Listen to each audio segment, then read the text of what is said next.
Doktor, Assalamualaikum. Boleh buka unmute kot suara tu. Okey.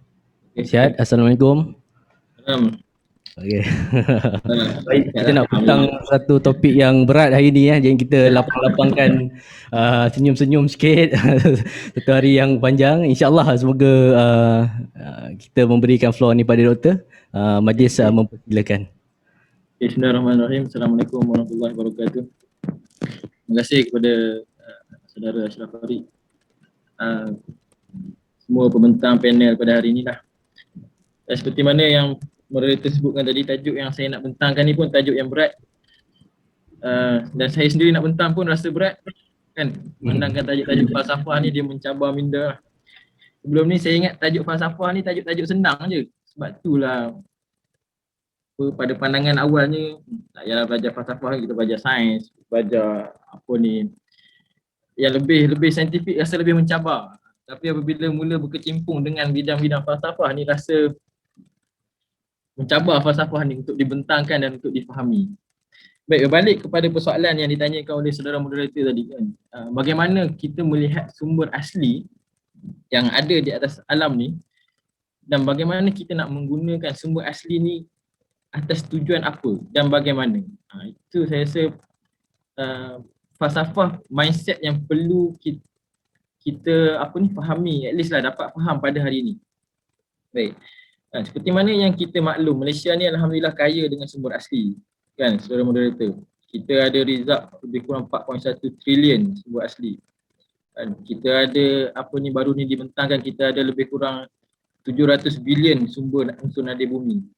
Kita ada lebih 150 lombong yang sedang diusahakan. Kita ada lebih 400 kuari yang tengah diusahakan. Dan juga kita kena faham Malaysia ni berada dalam negara maritim, maksudnya negara yang dikelilingi oleh sumber lautan. Itu pun kita tak habis explore lagi. Kalau lautan, lagi banyak sumber asli yang akan kita temukan. Baik, jadi dengan limpahan kekayaan orang panggil sumber asli yang Allah Ta'ala bagi kepada Malaysia ni, jadi kita kena set satu falsafah baru. Ini saya kata penaklifan semula ni, supaya falsafah yang kita akan bangunkan nanti adalah sesuatu yang sustainable, yang makmur yang kita katakan. Baik, kita bagi pada slide yang pertama. Nampak kan slide saya ni? Nampak doktor? Minit je kan? Okey, 12.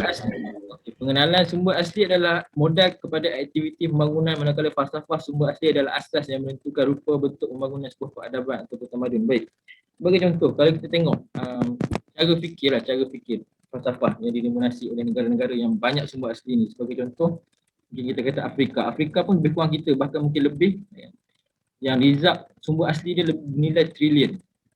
Tapi dalam dia membangunkan polisi, dalam dia falsafah dia tak menggunakan sumber asli untuk membangunkan negara dia, tapi dia banyak ekspor sumber asli kepada negara-negara lain untuk membangunkan negara-negara lain. Itu cara fikir dia. Dan akhirnya tamadun yang dibentuk, peradaban yang dibentuk di Afrika adalah seperti mana yang kita lihat sekarang. Jadi persoalannya, adakah Malaysia kita yang kaya sumber asli ni nak membangunkan perkara yang sama? Kita nak ekstrak sumber asli, kita dalam bentuk raw, kemudian kita eksport ke negara luar. Dan akhirnya kita tak ada apalah. Itu bagaimana falsafah dan bagaimana kita memandang sumber asli inilah. Itu yang pertama. Yang kedua, corak pembangunan dunia moden telah menzahirkan kemerosotan kualiti alam serta sumber asli. Baik, ini sebagai contoh. Kalau kita tengok bermulanya revolusi industri kan, pada abad ke-17. Manusia mula berubah. Dulu digunakan tenaga manusia untuk membuat kerja-kerja kilang. Kemudian dah start guna mesin. Bila dah start guna mesin ni, maksudnya dah start guna sumber asli. Mula guna tenaga steam. Steam ni daripada mana? Steam ni daripada arang batu, sumber asli. Pada abad ke-18, masuk revolusi yang kedua, kita mula menggunakan minyak hidrokarbon. Betul tak? Sebab kita dah buat mass production, kita tak mampu lagi nak setakat nak guna benda-benda kecil ni. Dan seterusnya. Dan bila bermulanya penggunaan sumber asli sebagai tenaga, dan ketika itu kita rakus. Dia kata dunia ni rakus lah sebab dia dah mula start revolusi industri. dia nak mencari lagi sumber asli kat mana. Negara dia tak ada, kan Eropah tak ada, tak cukup sumber asli. Dia datang Malaysia, dia datang tanah Melayu. Dia menjarah negara-negara yang ada sumber asli, dia pergi Afrika. Okay, bermula pada situ, dia rakus menggunakan sumber asli dan akhirnya berlakulah kerosakan seperti mana yang kita lihat kepada alam sekitar pada hari ini. Kan, bermulanya global warming, start peningkatan suhu sehingga melebihi 1 darjah Celsius. Nampak kecil je 1 darjah Celsius, tapi peningkatan suhu yang melebihi 1 darjah Celsius ni akan menyebabkan pelbagai kemusnahan kepada alam sekitar. Banjir yang kita lihat pada hari ini. Kan? Sebab apa banjir? Banjir sebab berlakunya global warming. Kenapa hidupan tak hidup? Sebab hidupan ni dia tak tolerate dengan suhu. Naik je suhu, hancurlah segala hidupan.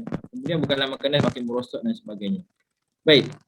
Jadi, bila berlakunya kerosakan pada alam sekitar ni, dunia mula melihat bagaimana hendak menghadapinya. Ini bila nak start balik, dia nak reverse balik lah. Dia nampak, okay, dia dah rakus dunia hari tu, kita dah rakus apa semua, semua minyak tak terkawal apa semua. Kemudian berlakunya global warming, berlakunya pelbagai kerosakan. Kemudian bila kita nak reverse. Okay, bila nak reverse ni, dia mula berdasarkan falsafah dia mula start dengan apa ni kita panggil, dia buat term-term lah, term-term baru, sustainability, apa lagi term-term yang lain. Kemudian dia buat action plan. Dengan action plan tu dia buat SDG 2030 sebab untuk menghadapi masalah yang terjadi sekarang ni. Baik, jadi persoalannya kat sini, apakah falsafah yang mendasari pembangunan ataupun agenda kelestarian ketika ini? Dan adakah dengan terus mengikutinya akan menyelesaikan masalah-masalah seputar pembangunan dan kelestarian ketika ini dan pada masa depan? Baik. Okay, dalam memahami kita kata perkembangan falsafah ni, mula dia ada falsafah lah, cara fikir kita. Okay, sekarang ni kita dipengaruhi oleh falsafah sains. Kemudian daripada falsafah pemikiran seperti saya sebutkan tadi, dia akan mula create term supaya orang faham. Falsafah ni abstrak, susah orang nak faham. Dia perbahasan dia banyak. Jadi untuk memahamkan masyarakat, dia cipta konsep term. So term yang diguna pakat untuk memahami falsafah tersebut. Jadi barat ataupun kita kata dunia hari ini cipta yang biasa kita sebut sustainability. Kelestarian. Biasa yang kita dengar kelestarian dalam sekitar. Jadi kemudian dalam peringkat action plan daripada sustainable ni, dia mula create banyaklah protokol ataupun sekarang kita sebut dengan Sustainable Development Goal yang ada 17 paksi tu. Dan kemudian seolah-olah dia memaksalah kepada semua agensi, semua institusi untuk pergi kepada SDG 2030. Dan sekarang ni kalau untuk dapatkan mana-mana pengiktirafan dunia pun, universiti pun dia ada kena follow dia punya SDG ni. So ini secara keseluruhan bagaimana kita memahami falsafah. Jadi dalam konteks Malaysia ataupun konteks pembinaan ketamadunan Malaysia ni, adakah kita nak follow falsafah seperti mana yang dicipta oleh dunia pada hari ini, oleh barat pada hari ini, ataupun kita pergi dengan lebih dalam, dengan lebih spesifik, dengan lebih mapan berteraskan kepada Islam. Okay. Boleh faham setakat ni? Saya teruskan lagi. Boleh saudara moderator? Boleh teruskan. Kita ada lebih kurang 9 minit lagi. Oh, okey. Ada 9 minit lagi. Okey, dalam memahami falsafah pengusahaan sumber asli dalam tamadun Islam, kita ada 4 asas yang kita create. Okey, tuan-tuan puan-puan. Yang pertama, kita mengiktiraf Allah sebagai pencipta, pemilik dan pentadbir alam. Saya tak pergi detail kepada surah tu, saya catat kat situ, mungkin saudara-saudari boleh tengoklah dalam Al-Quran nanti. Ini sangat berbezalah dengan tamadun yang diciptakan oleh barat, yang mereka tak mengiktiraf Allah sebagai Tuhan. Mereka siapa tuan kepada alam ni? Tuan kepada alam ni adalah manusia. Tak ada Tuhan.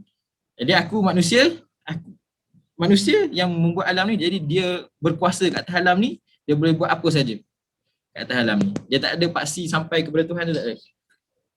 Kemudian yang kedua, akur bahawa manusia diperintahkan untuk ubudiah dan khilafah. Baik, bagi Islam, dia iktiraf manusia ni sebagai khalifah, memakmurkan alam ni. Jadi dia konteks, dia bukan nak jaga manusia sahaja, dia nak menjaga makhluk khalifah di atas muka bumi ni, termasuklah alam sekitar, sumber asli, tumbuhan, haiwan, semua kena sustain. Konsep yang kedua lah. Konsep yang ketiga, manusia adalah paksi kerancaman penciptaan makhluk. Ini saya jelaskan nanti. Yang keempat, biodiversity sebagai manfaat yang mesti dipelihara. Ini dalam Al-Quran, boleh cek nanti. Maksudnya kita tak boleh semena-mena memusnahkan apa juga sumber alam biodiversity yang berada di atas muka bumi ini dengan sewenang-wenangnya tanpa ada tujuan, hanya bermaksud untuk kerakusan pembangunan yang tak sepatutnya. Itu tak dibenarkan. Baik, berdasarkan kepada 4 falsafah ni, menakan masa terhad, saya skip ini. Okey, apa beza pula dengan sumber asli menurut Barat? Okey, yang ini boleh tengok reference kepada author tu, Masuki 1968. Barat dia dalam menggunakan sumber asli ni dia ada empirisma. Apa maksud empirisma? Dia bergantung kepada fakta saintifik moden. Maksudnya segala pembangunan sumber asli berpandukan kepada sains. Dia tak pandukan kepada wahyu dan sebagainya lah. Dia sangat menolak elemen metafizik dan wahyu dan sebagainya. Ini sangat berbeza dengan kita kerana kita panduan asas kita adalah Al-Quran, yang kita yakin bahawa Tuhan kepada alam ni bukan manusia. Tuhan kepada alam ni adalah Allah Subhanahu Wa Taala. Baik, itu yang pertama. Yang kedua, falsafah dia adalah mekanistik. Mekanistik maksudnya dia melihat alam ni secara komponen-komponen kecil sebagai sebuah mesin. Maksudnya dia melihat alam, contoh dia melihat pembalakan, balak lah, kes balak ni, ataupun sumber hutan, kita menggunakan sumber hutan. Dia tak melihat secara keseluruhan. Dia melihat sumber hutan adalah komponen kecil. Selagi mana ada hutan tu, selagi mana ada hutan, ada balak yang boleh ditebang, tebanglah. Tetapi Islam melihat bahawa Islam adalah sebagai khalifah, dia melihat tak boleh tebang semua sebab kena jaga tumbuhan, kena jaga manusia, sebab itu nanti akan mendatangkan kesan-kesan lain, erosion dan sebagainya. Itu perbezaan lah. Di situ pun dah ketara sebab dia melihat sebagai satu komponen-komponen kecil yang perlu digunakan sampai habis. Dia tak melihat secara keseluruhan. Okey, seterusnya reductionistic ni maksudnya dia melihat kepada perkara-perkara yang yang sama juga hampir kepada mekanistik, yang kecil dan juga tidak menyeluruh, sehingga tidak menunjukkan keseimbangan. Dan kemudian seterusnya, yang konsep seterusnya Darwinisme ni maksudnya dia ini adalah konsep yang sama seperti mana yang sebelum ni, dia menolak kepercayaan kepada Tuhan. Artinya sesuatu ni terjadi berdasarkan kepada yang sebelumnya. B terjadi sebab ada A terjadi sebab ada sebelum ni Z terjadi sebab ada Y. Itu maksud Darwinisme ni, kita faham kan?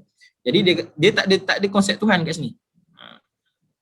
Okay, jadi kita perlu menyesuaikan diri dengan persekitaran. So ini saya rasa perbezaan yang besar lah antara sumber asli konsep falsafah Islam dan juga Barat. Okay, ini sebagai perbandingan. Dalam falsafah Islam kita ada konsep sumber epistemologi, kita ada falsafah Islam, kita ada mengiktiraf wahyu, Al-Quran dan Sunnah. So maksudnya apa yang tak dibenarkan dalam Al-Quran dalam ni kita akan buat. Okay, kemudian kita ada sains robbani, akal yang dipandukan kepada wahyu. So ada dua. Falsafah Barat dia tak iktiraf wahyu tu, dia mengiktiraf sains sekular, pengaruh negatif ajaran Judeo-Kristianiti terhadap moral manusia. Itu perbezaan. Dari sudut ontologi, dalam falsafah Islam, manusia adalah makhluk yang diperintahkan dengan ubudiah dan khalifah kepada Tuhan. Maksudnya dia kena menjaga, bukan sekadar jaga manusia, dia kena jaga alam. Tapi dalam falsafah Barat, Tuhan melantik manusia sebagai tuan kat atas alam. Dia tak ada konsep sampai ke Tuhan. Okay. Dalam falsafah Barat juga, alam adalah alat ataupun hamba untuk mengikut apa sahaja kehendak Tuhan atau yang menguasai. Dalam falsafah Islam, alam ditundukkan kepada manusia supaya manusia dapat melaksanakan perintah ubudiah dan amanah khalifah. Itu perbezaan yang ketara lah kat situ. Dalam konsep falsafah Islam dari sudut etika, kita kata alam ni adalah untuk kita makmurkan. Tapi dalam falsafah Barat, alam ni adalah untuk kita gunakan untuk membangunkan ekonomi. So itu dah perbezaan lah secara perbandingan. Baik, manakah masuk? Kita ada 20 minit lagi? Kita ada lebih kurang 2 minit lagi. Okay. Seterusnya sebagai cadangan, mungkin yang lebih kalau nak detail kena baca kertas kerja lah. Okay. Sebagai cadangan, kita mencadangkan falsafah prosperity of nature, falsafah pemakmuran sumber asli sebagai alternatif menggantikan falsafah Barat. Okay. Pembangunan sumber asli adalah bertujuan untuk mendapatkan aset dan modal kekayaan peradaban untuk diadakan secara adil kepada masyarakat bagi memenuhi keperluan kehidupan mereka. Jadi ini berdasarkan daripada Al-Quran yang Allah Ta'ala sebut, iaitu untuk memakmurkan alam ni lah. Okay. Saya tak sebutlah ayat-ayat dia dan sebagainya, boleh dapatkan nanti. So secara kesimpulan, kita kena menilai dari asas falsafah pemakmuran alam dan sumber asli. Pemakmuran alam menurut pandangan Islam adalah lebih tepat untuk diguna pakai dalam pembinaan peradaban yang baru. Sebab apa? Ia menerima sains dan teknologi serta dipandu oleh wahyu. Maksudnya kita tak rakus, tapi kita menggunakan secara maksimum, cuma secara mapan dan maksimum. Dia tak adalah kerakusan tu berlaku tak betul. Okay, matlamat kelestarian atau pembangunan lestari yang dimulakan oleh tamadun barat pada peringkat falsafahnya hanya menerima akal dan menolak wahyu. Okay. Seperti mana saya sebutkan tadi, ketika mana revolusi industri, so mereka memang tolak habis semua pasal-pasal agama, dia tolak, so dia memang kejar kepada revolusi industri. Walau bagaimanapun, pemakmuran bumi hanya dapat dijalankan oleh manusia yang memahami umudiah dan menjalankan amanah khalifah yang mana ia dilaksanakan atas dasar inilah kebenaran, tanggungjawab serta keadilan. Justice, responsibility and truthfulness. Okay, wallahu alam, kadar itu saja yang boleh saya sampaikan dalam masa yang singkat ni lah. Terima kasih Dr. Hafiz atas pembentangan sebentar tadi.